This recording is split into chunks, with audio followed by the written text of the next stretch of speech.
Vamos dar continuidade então ao nosso curso sobre a crise na Igreja, depois de termos visto o papado de Bento XVI e do Papa Francisco. Nós chegamos praticamente ao fim, de toda essa trama, essa história da Igreja recente, esse drama da crise que se abateu já há 60 anos, deixando os católicos perplexos, como disse Monsieur Lefebvre no seu livro. Hoje cabe ainda uma aula tratando do assunto da tradição hoje. Como que hoje a tradição se apresenta diante da Igreja, diante das almas, diante desse mundo enlouquecido. Ao contrário do que era esperado, do que as autoridades do Vaticano esperavam quando excomungaram Monsieur Lefebvre, Dom Antônio de Castro Maia e os 4 bispos de 1988, quando achavam que a fraternidade ia definhar e ia desaparecer. Ao contrário, só cresceu, cresceu e cresceu. É verdade que naquela época houve uma inquietude muito grande que provocou divisões dentro da tradição, a formação daqueles dissidentes da Fraternidade São Pio X, principalmente os que foram fundar a Fraternidade São Pedro, depois o Instituto Bom Pastor.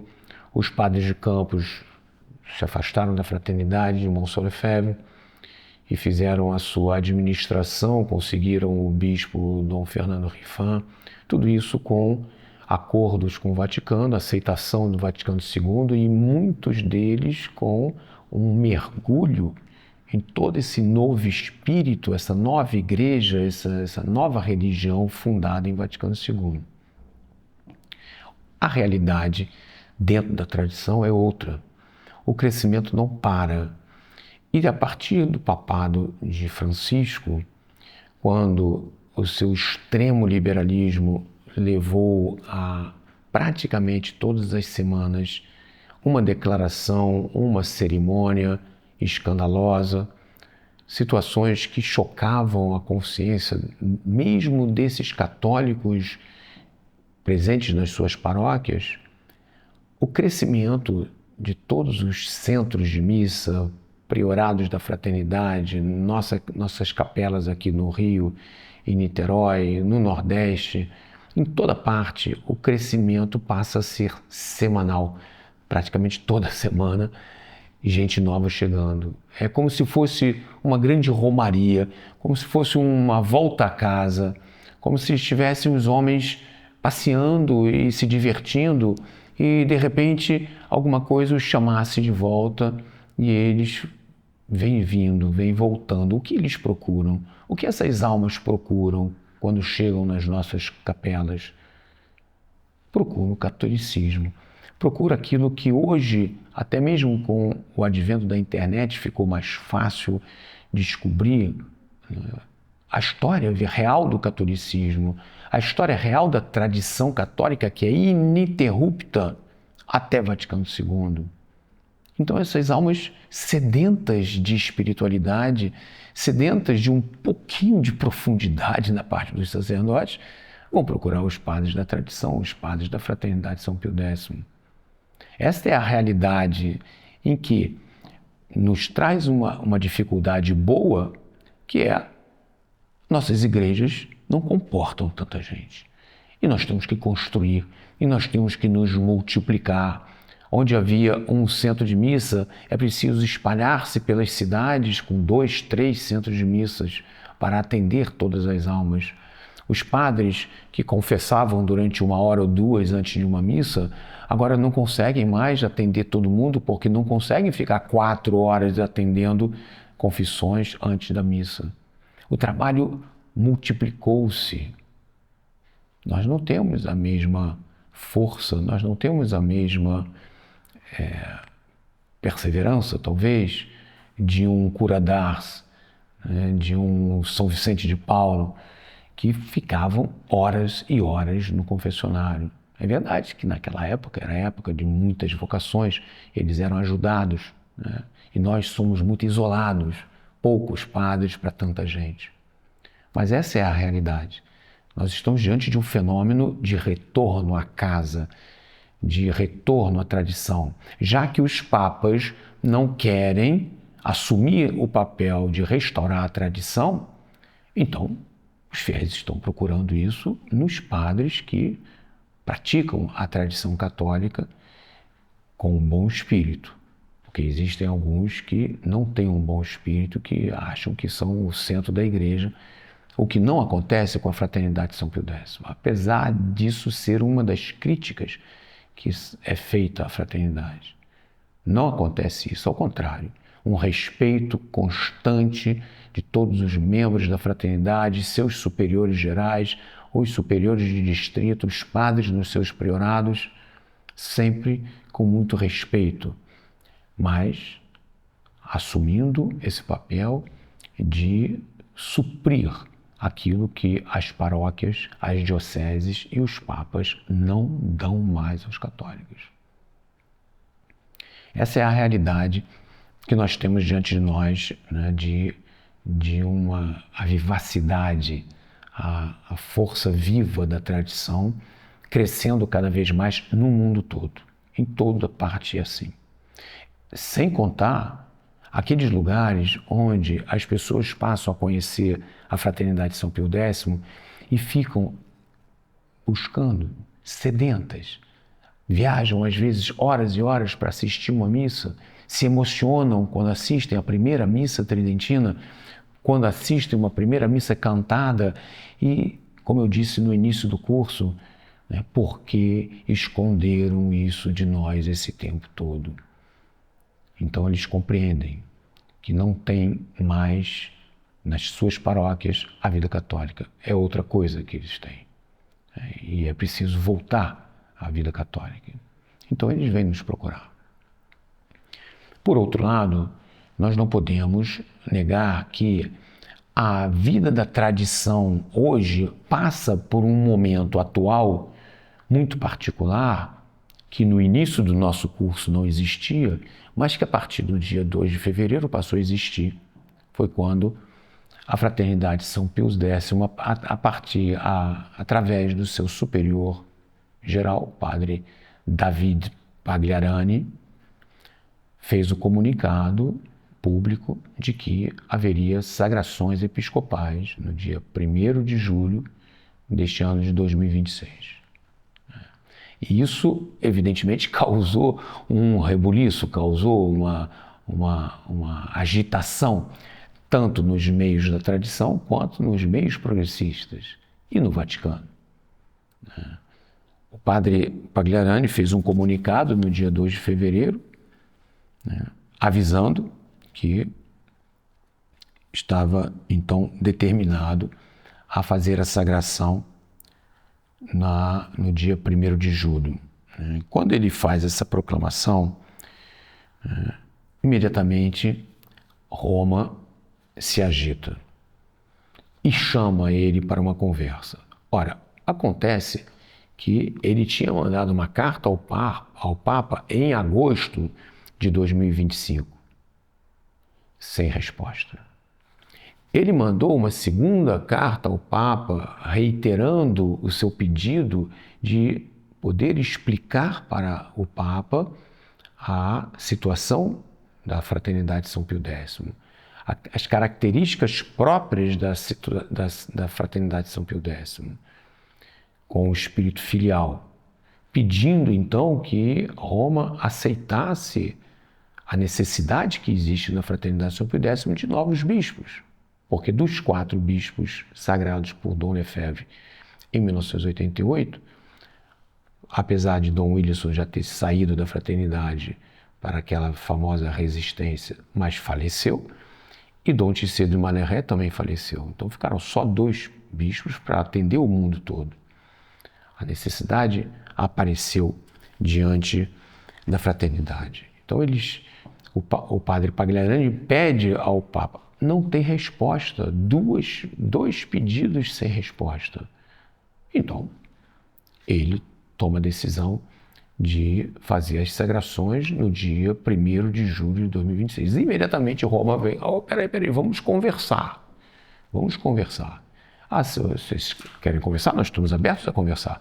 Mas tem uma condição, vocês têm que cancelar as sagrações. E o padre Pagliarani diz, não, essa condição não é possível. Porque eu procurei conversar com os senhores e os senhores não me atenderam, nem responderam aos meus pedidos. Então, não tem mais como adiar as sagrações. Agora, conversar, nós estamos aqui sempre. Nós estamos há 50 anos querendo conversar. E é Roma que nos impõe condições canônicas que nós não podemos aceitar, que nos impõe assinar textos dogmáticos que são contrários à fé da Igreja, que a nossa consciência não nos permite assinar. Essa é a situação que o padre Pagliarani apresenta para Roma. Ele publica, depois desse documento do dia 2 de fevereiro, ele publica um documento chamado Chaves para compreender o anúncio das sagrações episcopais. Algumas referências para que os padres possam explicar para os fiéis o que está acontecendo. Este anúncio, diz o texto, requer uma compreensão reta e completa. Todo católico verdadeiro deseja permanecer fiel e, portanto, deve saber que a Fraternidade São Pio X não se afasta do caminho da salvação, nem desvia as almas desse caminho. Mas, ao contrário, a Fraternidade cumpre com um grave dever de caridade, socorrendo as almas cujos direitos fundamentais à verdade e aos meios de salvação já não são garantidos por Roma. A missão primeira e essencial da Igreja é a salvação das almas. Toda realidade pastoral, disciplinar ou canônica só tem valor na medida em que serve efetivamente a este fim, a salvação das almas. Como que isso se dá? A fé deve ser ensinada integralmente. O culto deve ser prestado com santidade, coisa que a gente não encontra mais nas paróquias. Os sacramentos devem ser administrados válida e dignamente, e a autoridade exercida realmente em ordem ao bem sobrenatural das almas, e não à vida política, e não às necessidades corporais, como nós vemos todos os anos essa campanha da fraternidade, que já não tem mais quaresma para eles, agora é campanha da fraternidade, num naturalismo baixo, humano, horizontal. E o episcopado é essencial para essa missão de levar a salvação das almas. Daí a necessidade dessas sagrações. Depois ele fala sobre a situação presente, o estado de necessidade, a realidade clara e objetiva do estado de necessidade. Não se trata de uma opinião, de um slogan, mas uma constatação pastoral, a confusão doutrinal, o enfraquecimento moral dos homens, o empobrecimento litúrgico, os sacramentos incertos, a deficiência dos pastores. Tudo isso compromete gravemente a salvação das almas. Isso tudo vem de Vaticano II e explica o texto da fraternidade. Então, a fraternidade apresenta as verdadeiras soluções, que é a vida da tradição. A resposta ao estado de necessidade. E ele diz assim, não se trata nem de ruptura, nem de provocação. Nós não estamos aqui para provocar as autoridades e apontar o dedo às autoridades. Não se trata de constituição de uma igreja paralela ou de uma hierarquia paralela. Nossos bispos não usurpam nenhuma jurisdição. Recebem unicamente o poder de ordem. Trata-se de um ato de suplência dado pela Igreja lá onde as autoridades não dão mais o necessário para a salvação das almas. Daí vem a necessidade dos fiéis terem uma atitude tranquila, espiritual, profunda, de oração diante dessa situação. É mais ou menos assim que a fraternidade explica o comunicado do dia 2 de fevereiro.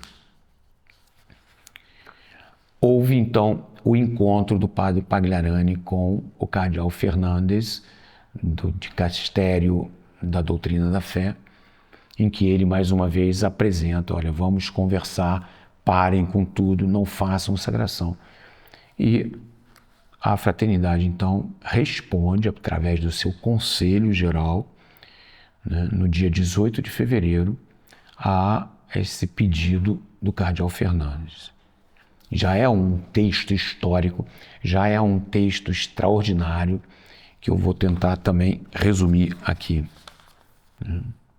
Ele explica, então, o padre Pagliarani, que essa questão de conversar sobre a doutrina é o que a fraternidade pede, né, há muitos anos, desde sua existência praticamente, e mais especificamente desde 2019. Mas nunca houve uma resposta favorável da Congregação para a Doutrina da Fé. Essa conversa doutrinária, né, realmente pode trazer um benefício de um conhecimento mútuo mais profundo, de aprofundar os próprios argumentos, de aquilatarem melhor o espírito e as intenções que motivam as exposições do interlocutor e, sobretudo, o seu amor verdadeiro, o seu amor real pela verdade, pelas almas e pela Igreja. E isso sempre foi, desde 2019, o pedido da Fraternidade São Pio X. Por tudo isso, diz ele, não posso aceitar, por razões de honestidade intelectual e de fidelidade sacerdotal diante de Deus e diante das almas, a perspectiva e os objetivos em nome dos quais o dicastério propõe uma retomada do diálogo na situação atual. Nem tampouco posso aceitar o adiamento da data de 1º de julho. E ele dá as suas razões. Há uma ruptura em Vaticano II com a doutrina da Igreja, a primeira razão que ele dá. Não podemos estar de acordo no plano doutrinal por causa do Concílio Vaticano II. E esse desacordo não se deve a uma mera divergência do ponto de vista, mas um verdadeiro caso de consciência, nascido do que se tem mostrado como uma ruptura do Vaticano com a tradição da Igreja. Em segundo lugar, os textos do concílio aparentemente não podem ser contestados. Apesar do concílio ter sido declarado como um concílio pastoral não dogmático, qualquer um que levanta um dedinho contra um texto do concílio é imediatamente perseguido pelas autoridades da Igreja. As interpretações do concílio já foram feitas. Porque o cardeal diz assim, não, nós podemos sim dar a interpretação da Igreja aos textos do concílio. E o padre diz, com toda a razão, mas há 60 anos que os senhores dão explicações sobre o concílio. Agora, tudo já está dito. Por que nós vamos continuar falando sobre interpretações? Essa leitura oficial, que dá explicações sobre as intenções do concílio, expressa-se, por exemplo, nos textos maiores dos papas conciliares, Redemptor Hominis, Ut Unum Sint, Evangelii Gaudium ou Amoris Laetitia. Manifesta-se também na reforma litúrgica, entendida à luz dos princípios reafirmados em Traditionis Custodes do Papa Francisco. Todos esses documentos mostram que o marco doutrinal e pastoral em que a Santa Sé deseja situar toda e qualquer discussão já está definido. Depois, a questão das circunstâncias desse diálogo que é hoje proposto. Há 7 anos nós estamos esperando um acolhimento favorável da proposta de discussão doutrinal formulada em 2019. Mais recentemente, escrevemos 2 vezes ao Papa, como eu expliquei agora no início. Ora, nós temos o medo que, depois de um longo silêncio, só no momento em que se mencionam as consagrações episcopais é que se nos propõe a retomada de um diálogo, o qual se afigura, portanto, dilatório e condicionado. Parem com as sagrações e nós vamos conversar. De fato, a mão estendida da abertura ao diálogo vem, infelizmente, acompanhada de uma outra mão pronta para infligir sanções. Fala-se em ruptura de comunhão, em cisma, em graves consequências, além do que tal ameaça se fez publicamente, o que cria uma pressão dificilmente compatível com um genuíno desejo de intercâmbio fraterno e de diálogo construtivo.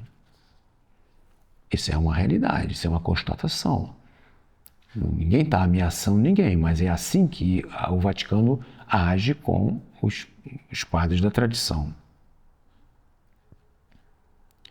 Ademais, não nos parece possível começar um diálogo a fim de definir quais seriam os pontos mínimos necessários para a comunhão eclesial, pela simples razão de que tal tarefa não nos compete.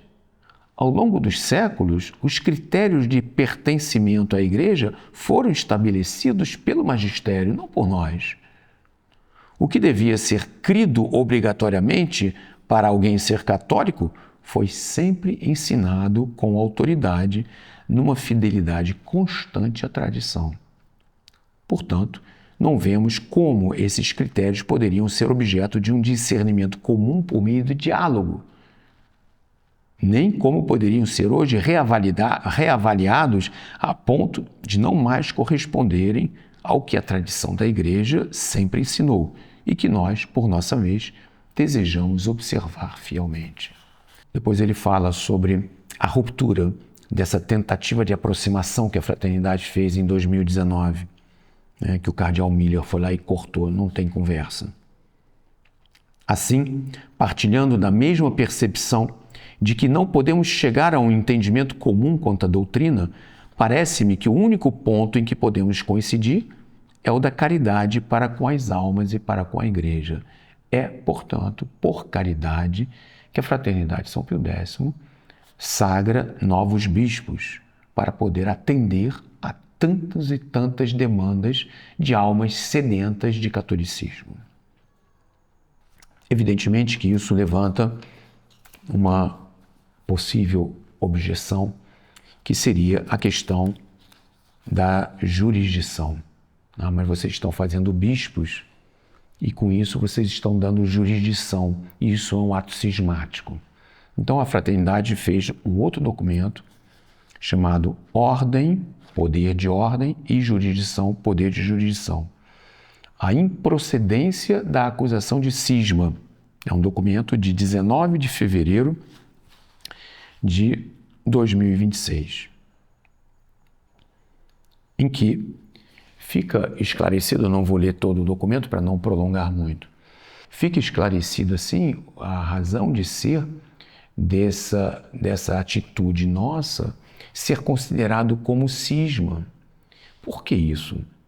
Para o católico, existem 2 poderes no bispo, Quando ele é sagrado bispo, ele recebe o poder de ordem, ou seja, sacramentalmente, ele tem a capacidade de exercer as funções episcopais.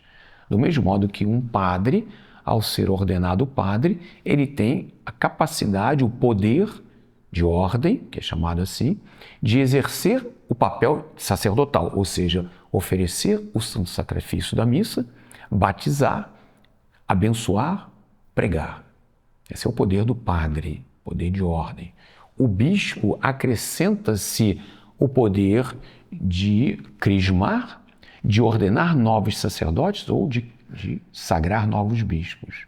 É o que a gente chama do sacerdócio supremo. Ele chega no ponto alto do sacerdócio aqui na Terra. Poder de ordem. E o poder de jurisdição?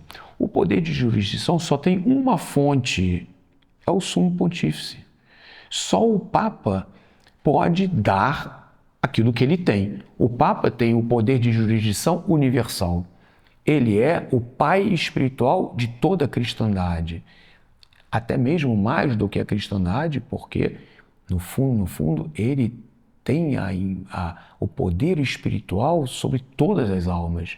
Porque todas as almas devem abraçar o catolicismo para se salvar. Se não forem batizadas, se não professarem a verdadeira fé, não podem entrar no céu. Então, só o Papa pode dar o poder de jurisdição. Ora, os bispos da fraternidade não recebem o poder de jurisdição. Recebem o poder de ordem e recebem, por causa do estado de necessidade, uma suplência do poder de jurisdição dado pela Igreja, está no direito canônico, inclusive no direito canônico novo. Lá onde não é possível atingir a autoridade para receber as autorizações de agir validamente nos sacramentos, a Igreja supre para o bem das almas, para a salvação das almas, lei suprema da Igreja. Só o Papa pode efetivamente dar esse poder de jurisdição. Ora, em Vaticano II, há uma modificação dessa doutrina que vai gerar problemas gravíssimos. E é isso que o texto da Fraternidade vem denunciar. Porque Vaticano II vai afirmar que o poder de jurisdição é dado no momento da sagração episcopal. Quando um bispo sagra o outro bispo, imediatamente ele já recebe o poder de jurisdição. Dentro desse contexto, que é um contexto equivocado e que tem consequências graves se fosse mantido assim, compreende-se que o Vaticano venha dizer que nós estamos fazendo um ato cismático quando sagramos novos bispos. Por quê? Porque fazemos a sagração, poder de ordem, e vem junto o poder de jurisdição. Ora, isso contradiz uma série de situações em que o poder de jurisdição é dado sem o poder de ordem. Quando um bispo é eleito para uma determinada diocese, ele já recebeu o poder de jurisdição. Se ele for, antes da sagração, se apresentar na sua diocese, ele deve ser recebido como o pastor supremo daquela diocese, mesmo não sendo bispo. Então, tem alguns casos, por exemplo, de uma pessoa que não é sacerdote receber um cargo do Papa, por exemplo, a direção de um dicastério romano, né? Ele recebe o poder de jurisdição sobre aquela instituição romana, mas não tem o sacerdócio, muito menos o episcopado. Então, existem casos em que fica muito difícil você considerar como válida essa doutrina de que no ato de sagração episcopal venha junto com o poder de ordem um poder de jurisdição. Até porque poderia-se também levantar a seguinte dificuldade. Ora, se tem um bispo que sagra um padre, né, como bispo, e que ali, naquele ato sacramental, entra o poder de jurisdição, então de onde que veio o poder de jurisdição? Veio do bispo sagrante. Mas isso é contra a doutrina da Igreja, porque o poder de jurisdição só pode vir do Papa. Mas o Papa não está nem sabendo que está acontecendo aquela sagração. Como é que ele vai dar o poder de jurisdição para todas as sagrações que acontecem no mundo? É assim.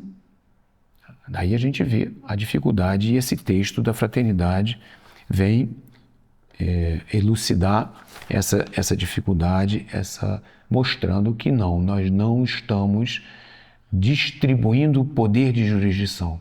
Nós estamos fazendo sagrações episcopais com o poder de ordem, né, para serem bispos auxiliares da Fraternidade São Pio X. Sem esquecer aquela famosa carta de Dom Marcel Lefebvre aos 4 bispos sagrados em 1988, em que ele diz, no futuro, querendo Deus que um santo Papa venha restaurar a tradição da Igreja, os senhores devem depositar aos seus pés o episcopado que receberam e seguir as ordens que ele der. E se ele ordenar que voltem a agir como simples padres, os senhores voltarão a agir como simples padres.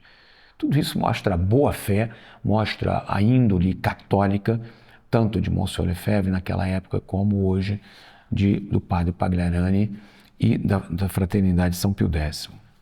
Esse é outro documento importante que veio trazer uma preparação das almas para as sagrações.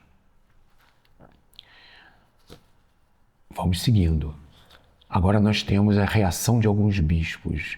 E eu trago para vocês um resumo rápido de uma entrevista da audiência de Monsenhor Schneider, bispo auxiliar do Cazaquistão, em audiência com o Papa Leão XIV.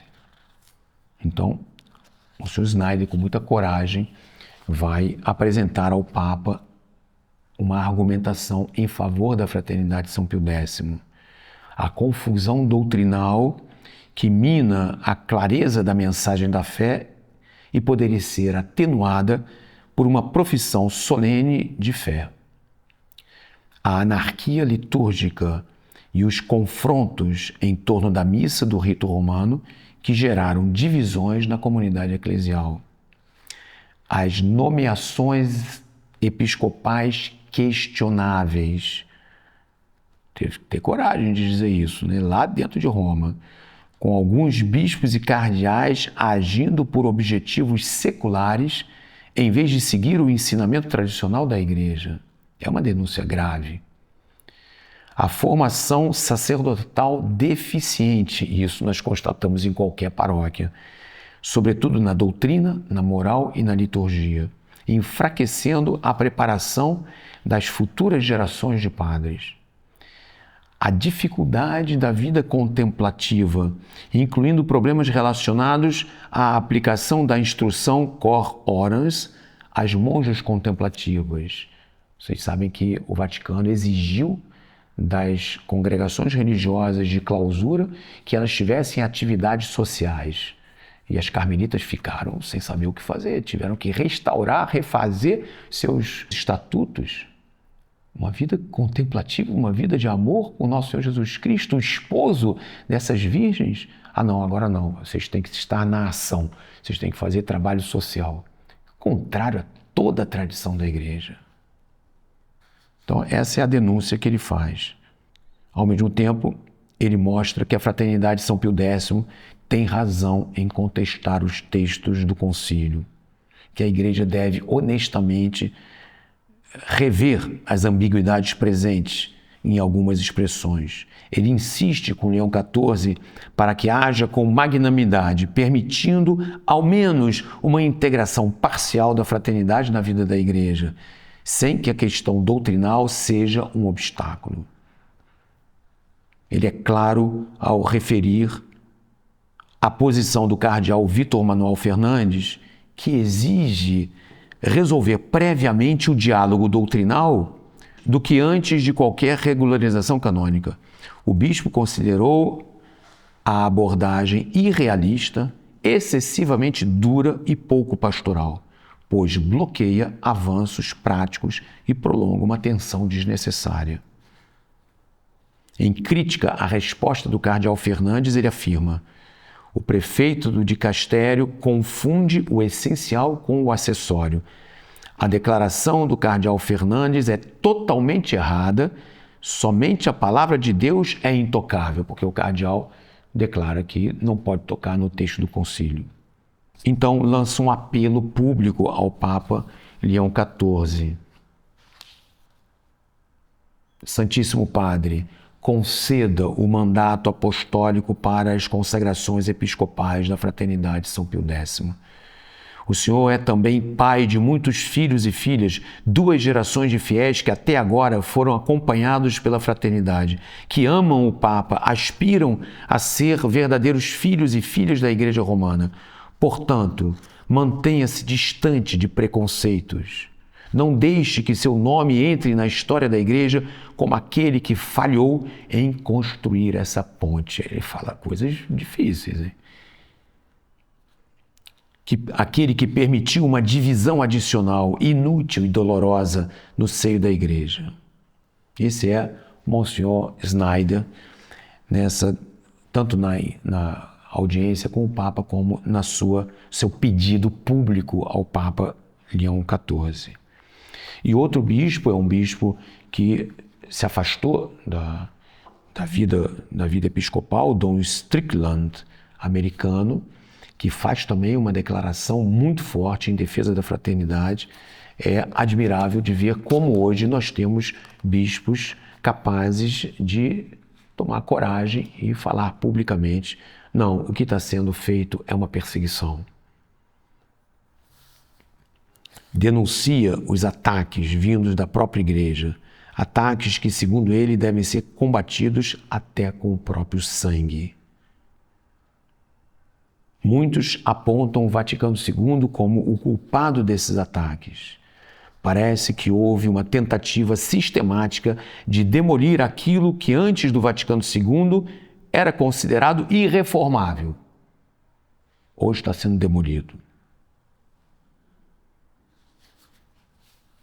Denuncia o naturalismo dentro da igreja. Denuncia as tentativas de falsificação da doutrina. Desde o Vaticano II tentaram colocar materiais, ele faz uma imagem com uma escada, né? Então, degraus feitos de materiais artificiais, substituindo os celestes por elementos humanos, por acharem que os originais estavam ultrapassados. E afirma que nada danificou tanto a escada quanto as mudanças na Santa Missa. E é nesse ponto que reconhece a ação providencial de Dom Marcelo Lefebvre. Marcelo Lefebvre fundou a Fraternidade de São Pio X e foi chamado de desobediente, rebelde, até cismático, por recusar celebrar a nova missa. Ele acreditava que a igreja atravessava uma profunda crise de fé devido à infiltração do modernismo e do liberalismo. E vai por aí. Essas são as declarações do Monsenhor Stickleman, americano. Mas nós temos outras coisas a ver importantes, né, nessa nossa aula sobre a situação atual e, sobretudo, sobre essa situação das sagrações episcopais do dia 1º de julho. Eu queria então trazer para vocês um texto do Padre Pagliarani, um texto histórico, um texto que precisa ser conhecido, que vocês têm que ter guardado em casa, de 14 de maio de 2026, Declaração de Fé Católica, endereçada à Sua Santidade, o Papa Leão XIV. Primeiro tem uma pequena carta pública que ele dirige ao Papa. São coisas profundas, coisas bonitas que a gente precisa admirar.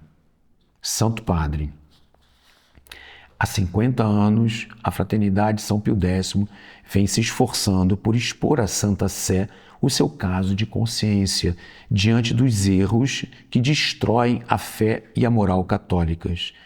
Infelizmente, todas as discussões encetadas ficaram sem resultado e nenhuma das preocupações expressas recebeu resposta verdadeiramente satisfatória. Há 50 anos, a única solução realmente considerada pela Santa Sé parece ser a das sanções canônicas. Para nosso pesar, parece-nos que desta maneira o direito canônico está sendo usado não para nos confirmar na fé, mas para nos afastar dela. No texto que se segue, a Fraternidade São Pio X alegra-se de poder, nas circunstâncias presentes, afirmar filial e sinceramente diante de vós a sua permanência na fé católica, sem nada ocultar, nem à vossa santidade, nem à Igreja Universal. A Fraternidade faz chegar às vossas mãos essa simples declaração de fé, a qual nos parece corresponder ao mínimo indispensável para se poder dizer em comunhão com a Igreja. o mínimo necessário para estar em comunhão com a Igreja, para dizer-nos verdadeiramente católicos e, por conseguinte, vossos filhos. Não temos outro desejo senão o de vivermos e sermos confirmados na fé católica romana. E vem então essa belíssima profissão de fé que, sem citar Vaticano II, destrói, ponto por ponto, todos os erros graves de Vaticano II que vieram modificar essencialmente a doutrina católica. Em nome de nosso Senhor Jesus Cristo, sabedoria divina, Verbo encarnado, que quis uma só religião, que tornou a antiga aliança de uma vez por todas obsoleta, que fundou uma só igreja, que triunfou de Satanás, que venceu o mundo, que permanece conosco até o fim dos tempos e que voltará para julgar os vivos e os mortos. Só aí já é um resumo espetacular de toda a nossa fé católica. Ele, imagem perfeita do Pai, Filho de Deus feito homem, foi constituído o único Redentor e Salvador do mundo pela encarnação e pelo oferecimento voluntário do sacrifício da cruz. Nosso Senhor satisfaz a justiça divina, derramando o seu preciosíssimo sangue, e foi nesse sangue que estabeleceu a nova e eterna aliança, abolindo a antiga. Ele é, portanto, o único mediador entre Deus e os homens, o único caminho para se chegar ao Pai. Só aquele que o conhece, conhece o Pai. Por um decreto divino, a Santíssima Virgem Maria foi associada diretamente, intimamente, à obra inteira da redenção. Por isso, negar essa associação, nos termos recebidos da tradição, é alterar a própria noção de redenção, tal como a quis a divina providência. Existe uma só fé e uma só igreja, pelas quais possamos ser salvos. Fora da Igreja Católica Romana e sem a profissão de fé que ela sempre ensinou, não há salvação nem remissão dos pecados. Por conseguinte, todo homem deve ser membro da Igreja Católica a fim de salvar a sua alma. E não existe senão um só batismo como meio de ser a ela incorporado. Tal necessidade diz respeito a toda a humanidade sem exceção e inclui indistintamente cristãos, judeus, muçulmanos, pagãos e ateus. O mandato recebido dos apóstolos de pregar o Evangelho a todo homem e de converter todo homem à fé católica segue válido até o fim dos tempos e corresponde à necessidade mais absoluta, mais imperiosa que haja nesse mundo. O que crer e for batizado será salvo. O que, porém, não crer será condenado. São Marcos. Por esta razão, renunciar a cumprir tal mandato constitui o mais grave dos crimes contra a humanidade. E ele segue. A Igreja Romana é a única que possui juntamente as 4 notas que caracterizam a Igreja fundada por Jesus Cristo: a unidade, a santidade, a apostolicidade e a catolicidade. A sua unidade decorre essencialmente da adesão de todos os seus membros à única verdadeira fé, fielmente conservada, ensinada e transmitida pela hierarquia católica ao longo dos séculos. A negação de uma só verdade de fé destrói toda fé e torna radicalmente impossível qualquer comunhão com a Igreja Católica. A única maneira possível de restabelecer a unidade entre os cristãos de diferentes confissões consiste no apelo premente e caridoso dirigido aos não católicos, a que professem a única verdadeira fé dentro da única e verdadeira Igreja. De maneira alguma pode a Igreja Católica ser considerada ou tratada em pé de igualdade com um falso culto ou uma falsa igreja. O Pontífice Romano, o Vigário de Cristo, é o único sujeito detentor da autoridade suprema sobre toda a Igreja. É ele só quem confere diretamente aos demais membros da hierarquia católica a jurisdição sobre as almas. O Espírito Santo não foi prometido aos sucessores de Pedro para que, por revelação dele, dessem a conhecer uma doutrina nova, mas para que, com a assistência dele, guardassem santamente e expusessem fielmente a revelação transmitida pelos apóstolos, isto é, o depósito da fé.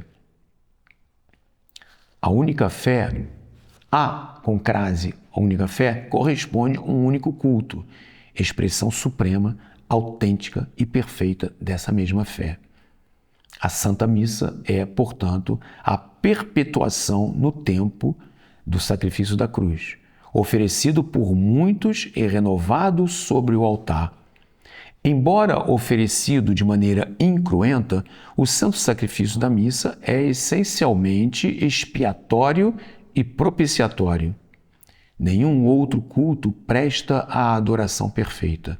Nenhum outro culto que não esteja relacionado a ela é agradável a Deus. Nenhum outro meio basta para a santificação das almas. Por conseguinte, o santo sacrifício da missa não pode de maneira alguma ser reduzido a uma mera comemoração, a uma refeição espiritual, a uma assembleia sagrada celebrada pelo povo, a celebração do mistério pascal sem sacrifício, sem satisfação da justiça divina, sem expiação dos pecados, sem propriação e sem cruz. O auxílio que as almas recebem por meio dos sacramentos da Igreja Católica é suficiente em todas as circunstâncias e em qualquer tempo para que os fiéis possam viver em estado de graça. A lei moral contida no Decálogo e aperfeiçoada no Sermão da Montanha é a única praticável a fim de se obter a salvação das almas. Qualquer outro código moral, fundado, por exemplo, no respeito às criaturas ou nos direitos da pessoa humana, é radicalmente insuficiente para santificar e salvar uma alma. De maneira nenhuma pode substituir a única verdadeira lei moral. A verdadeira caridade nos obriga a, segundo o exemplo de São João Batista, a advertir os pecadores e a nunca renunciar a usar dos meios necessários para salvar as almas. O que come o corpo de Nosso Senhor e bebe o seu sangue em estado de pecado, come e bebe a sua própria condenação. E nenhuma autoridade pode mudar esta lei contida no ensinamento de São Paulo e na tradição católica. O pecado impuro, antinatural, é de tal gravidade que clama sempre e em qualquer circunstância por vingança diante de Deus e é radicalmente incompatível com qualquer forma de amor autêntica e cristã. Por isso, semelhante modo de viver, entre aspas, não pode de maneira alguma ser tido por um dom de Deus. Um casal que pratique tal vício deve ser ajudado a livrar-se dele e nunca pode ser abençoado, seja formal, seja informalmente, pelos ministros da Igreja. A sujeição das instituições e das nações, enquanto tais, à autoridade de Nosso Senhor Jesus Cristo, decorre diretamente da encarnação e da redenção. Portanto, a laicidade das instituições e das nações constitui uma negação implícita da divindade e da realeza de Nosso Senhor Jesus Cristo. A cristandade não é um mero fenômeno histórico, mas a única ordem entre os homens desejada por Deus. Não é a Igreja que se deve conformar ao mundo, mas o mundo que deve ser transformado pela Igreja. É nesta fé e nestes princípios que pedimos ser instruídos e confirmados por aquele que recebeu o carisma para tal, ou seja, o Papa. Com a ajuda de Nosso Senhor, preferimos antes a morte do que renunciar a tal fé ou a tais princípios. É nesta fé imutável que desejamos viver e morrer, à espera de que dê lugar à visão direta da imutável verdade eterna. Menzingen, 14 de maio de 2026, na festa da Ascensão de Nosso Senhor, Davi Pagliarani. Eu precisei ler o texto todo, porque é de uma beleza, de uma força, de uma veracidade que deve mover as almas daqueles que estão nos ouvindo e que talvez estejam hesitando, mas peraí, será que é isso mesmo? Será que a gente não tem que dialogar? Será que a gente não tem que obedecer? Não, não é possível, porque o Vaticano, as autoridades do Vaticano, os bispos nas suas dioceses, os padres que celebram essas missas novas, não ensinam mais isso tudo que ele acabou de dizer aqui. E cada um dos parágrafos rebate os erros do Vaticano II. A liberdade religiosa, os direitos humanos, né, as relações com as outras religiões, a consideração de que as outras religiões têm verdades salvíficas, esse ecumenismo vazio, naturalista e que induz as almas à perdição, tudo isso ensinado há 60 anos e as almas se perdendo. É por isso que a Fraternidade São Pio X tem essa missão, tem este desejo ardente e ela não pode recuar, porque ela sabe que as almas estão se perdendo por causa da doutrina de Vaticano II. Passemos adiante, nós não terminamos ainda. Houve um outro texto de 22 de maio, preparação dos corações para as consagrações episcopais. Eu não vou poder ler todo, eu vou apenas ler os subtítulos. O padre escreve isso para os membros da fraternidade, depois isso foi publicado, para que as almas dos fiéis também pudessem aproveitar. Ele explica a necessidade e os contextos das sagrações no dia 1º. Depois ele fala sobre a prudência sobrenatural, que nós temos que ser capazes de tomar um pouco de altura em relação ao debate que se estabeleceu, permanecendo ao mesmo tempo plenamente implicados nele. Depois ele fala da caridade. A gravidade da situação é tal que ela não pode ser guiada somente pela prudência sobrenatural. Para que essa decisão seja bem compreendida e explicada como convém, isto é, pelas causas mais elevadas, sub specie eternitatis, ou seja, a luz da eternidade, é primordial pedir ao Espírito Santo que nos conceda a sua sabedoria. Em que consiste concretamente essa caridade? Trata-se, antes de tudo, de nunca cair na amargura. Se temos certamente o dever de fazer tudo o que possível para justificar e explicar as razões profundas das sagrações, isso deve ser feito com firmeza, mas jamais com amargura, ou deixando transparecer uma ponta de zelo amargo.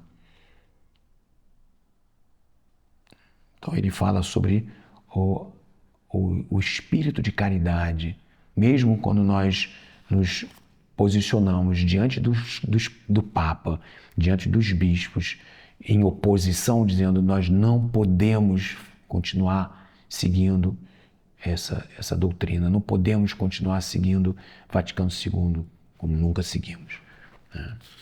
Por amor a essas almas que precisam se converter. E termina com o exemplo da Santíssima Virgem Maria, o Imaculado Coração de Maria, que ele mostra que essa caridade, essa dor incomensurável, fizeram de Nossa Senhora a corredentora do gênero humano e lhe deram uma glória única no tempo e na eternidade. Esse mais um documento importante da Fraternidade São Pio X. É assim, então, que nós chegamos, num anúncio esperado. Nós já sabíamos que seriam 4 os sacerdotes sagrados bispos, mas o anúncio dos nomes levou um certo tempo. Nós achávamos que seria feito no mês de abril, mas certamente por diversas situações, circunstâncias, dificuldades, somente agora, né, nesses dias, é que foram apresentados os 4 bispos. O padre Pascal Schrader, não sei se eu pronuncio direito, né, suíço, né, se não me engano, da Suíça alemã, Canton d'Argovie, na Suíça. Foi ordenado, ele entrou primeiro em Salzkofen, que é o seminário da fraternidade na Alemanha, depois vai para Econe, onde ele é ordenado em 1998. Ele tem 53 anos de idade. Então tem lá um pouco a descrição dos seus ministérios, né, na Alemanha, na Suíça, e ele se vê confiar em 2003 a direção de uma escola secundária de meninos na Suíça alemã. E vai descrevendo um pouquinho, né? Ele vai depois ser nomeado ecônomo do distrito da Suíça e depois é nomeado superior do distrito da Suíça. Desde 15 de agosto de 2020, ele é o superior do seminário de Salzkofen, na Alemanha. Tá, esse é o padre Schreiber. Depois tem o padre americano, padre Michael Goldade, acho que assim se fala também, não sei, de Dakota do Norte, né? Cresceu em St. Mary's, que é a cidadezinha da fraternidade, né, em Kansas. Entrou no seminário de Winona, nos Estados Unidos, aos 18 anos, e foi ordenado padre em 2004. Fez o seu ministério em Armada, em Michigan, durante 5 anos. Em 2014 foi nomeado prior de Kansas City. Nomeado em 2023 diretor do seminário São Tomás de Aquino, na Virgínia, no novo seminário da fraternidade, né? Enorme, gigantesco, espetacular. Tem 45 anos de idade. Conhece um pouco de francês e de espanhol. Depois, o padre Michel Poincinet de Civry. Esse é francês, né? 42 anos.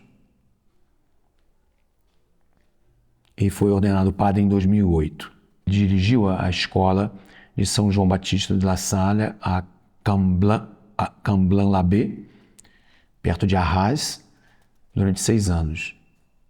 E foi nomeado superior do distrito de Benelux em 2022, função que exerce ainda hoje.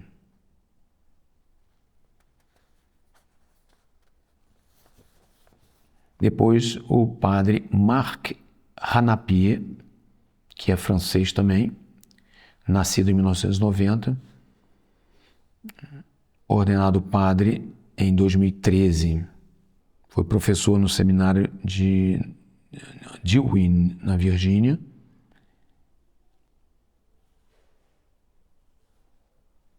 Fala correntemente francês e inglês, estuda alemão e espanhol. Então, padre Schreiber, padre Goldade, padre de Civry e padre Ranapier.